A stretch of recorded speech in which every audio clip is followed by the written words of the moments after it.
Okay, so everybody, welcome to Country Music News International. And of course, we are international again today.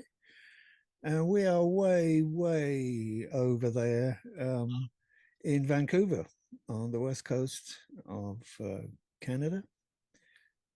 So, and I'm speaking to Mr. Robert Connely Farr. So that's kind of a long name. Can I shorten that a little bit? Yeah, feel free to call me Robert. Robert sounds good to me. Yeah. So, as I say, you're in Vancouver in Canada. Uh, but I don't think that's where you're from originally. Is that right? No. I grew up in the small town of Bolton, Mississippi, in Hinds County. It's about halfway in between Jackson, Mississippi, and Vicksburg, Mississippi. Okay. Yeah, in fact, if you blink, you miss it. Right. Anyway, so from Bolton in Mississippi to Vancouver in Canada, how did that happen? Well, I was I left home, I guess right around 2000, 2001. I went to study architecture at Auburn University. I spent that was a 5-year program, but I spent 7 years there. I spent a few years working for their nonprofit program out in the country in Alabama, building an animal shelter. When I finished that project, I came up to Seattle to see a buddy of mine who was studying epidemiology at University of Washington, and was up there for a few weeks, just kind of, just spending some time in the Pacific Northwest. And I drove up to Vancouver because I knew they had a Cuban cigar shop. Ah, okay, yeah. Yeah, and I was into Cuban cigars at the time, and anyway, I had no idea there was a city up here. I'm, that's the thing. You grow up in the States, you don't learn much about Canada, and so anyway, first day in the city, it was just like a gut punch. I was like, wow, you can go to the beach in one day, you can go to the mountains in one day. Like it was a super, and you can get Cuban cigars. That was the kicker. Is that, I mean, does that come from the fact that at one time, I think Cuban cigars, you couldn't buy them in the United States? Yeah, it was, yeah, at They that were time. banned. They were banned, Yeah, weren't they? yeah. In fact, I think the most nervous I've ever been in my life was coming through the Atlanta airport one time, coming back from Spain with a suitcase full of Cuban cigars. Yeah.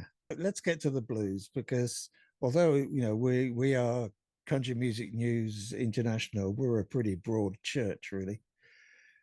And blues is something that I kind of grew up on. You're a guitar player, so am I. So I wanted to ask you, what took you to the blues? Is it just because it was the music you heard where you grew up, or what was it? Well, I mean, that's the thing, Nigel. I didn't know much about the blues when I grew up. I was born in Auburn, Alabama in 78. And pretty soon after that, my dad finished college and he was studying veterinary medicine. And we moved to the small town of Bolton, Mississippi, which is ironically where his granddaddy and his great granddaddy grew up right outside of Bolton in Hinds County. Our family's been there for, since the early 1800s.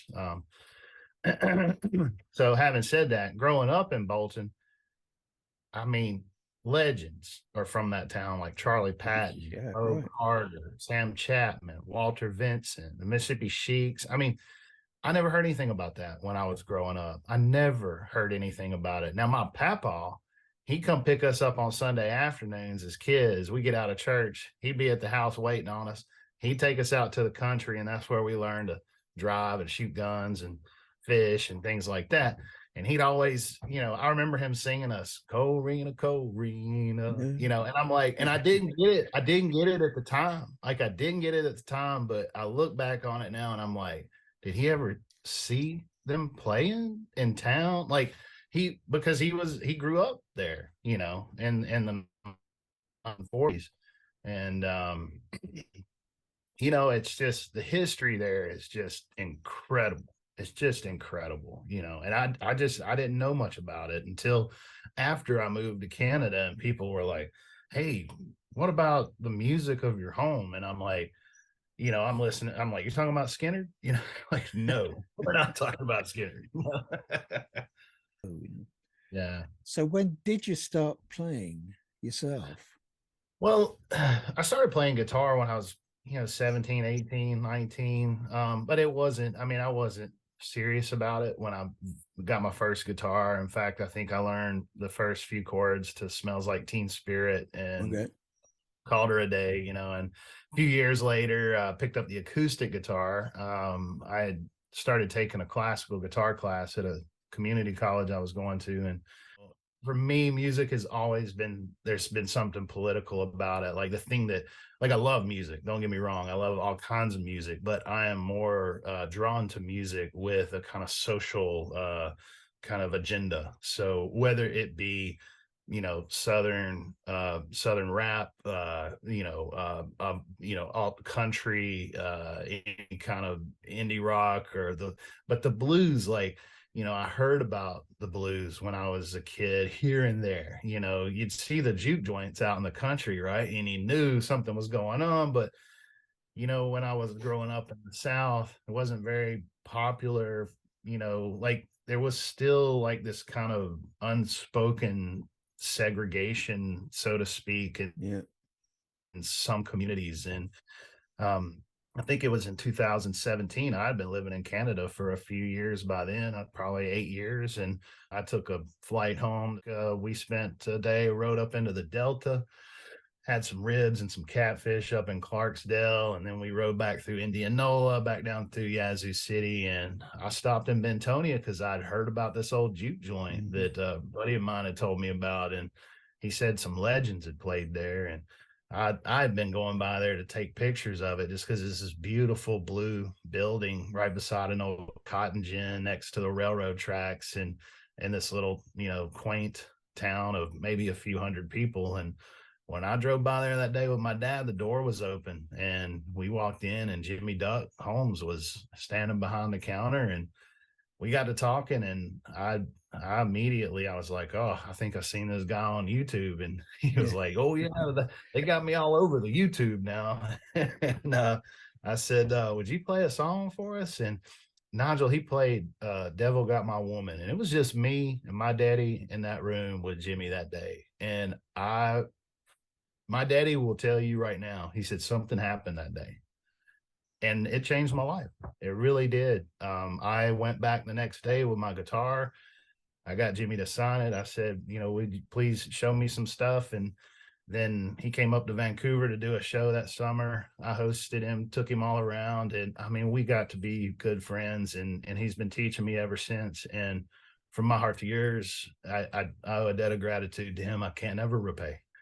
So those things that you could only get in records back in London in the day, it's right there in Mississippi. And I never knew it. Like I never knew it until I was almost 40 years old, So it still blows my mind.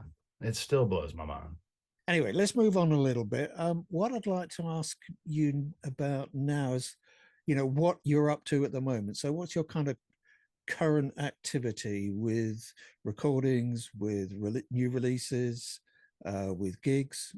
Yeah, we we don't play a whole lot of live music. My drummer and I, we both have day jobs, and so it's kind of hard to take out onto the road. But one of the things that we love doing is playing, and we have a studio just down the street. And I think one of the things that we've been doing in the last, so we went down to Bentonia in June of last year. We played the Bentonia Blues Festival with Jimmy Duck Holmes and R.L. Boyce, who recently passed away. And we were so inspired by that.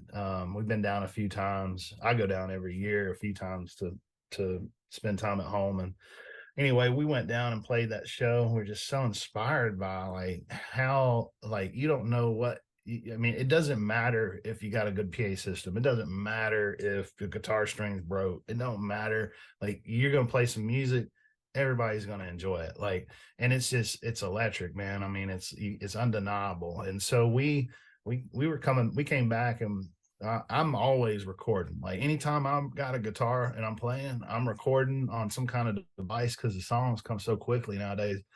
And Jimmy's been, kind of pushing me like, hey, we don't write songs down. You just play and the songs will come.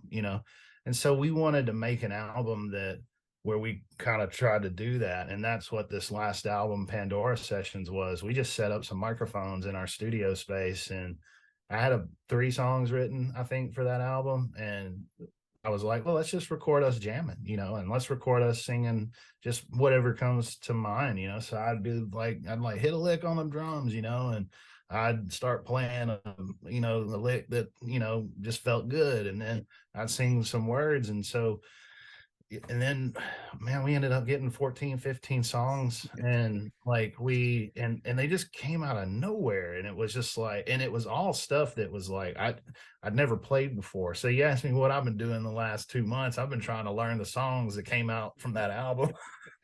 They're all new to me, and we only played them one time, and then we released the album. It wasn't a lot of editing. It's just like what you say. It's like, it's just real blues. I mean, it's just, the first time I heard it, was the time we recorded it. And that's special to me, like that. To me, that's like home coming out in a record, in a way, if that makes any sense. Robert, I hope you're going to have a nice rest of this weekend. Yeah, yes, sir. And I hope you have a good rest of your evening. Well, have a good one, Nigel, and it's nice chatting with you. You too, man. Take care. Right. Cheers. Bye. Bye-bye.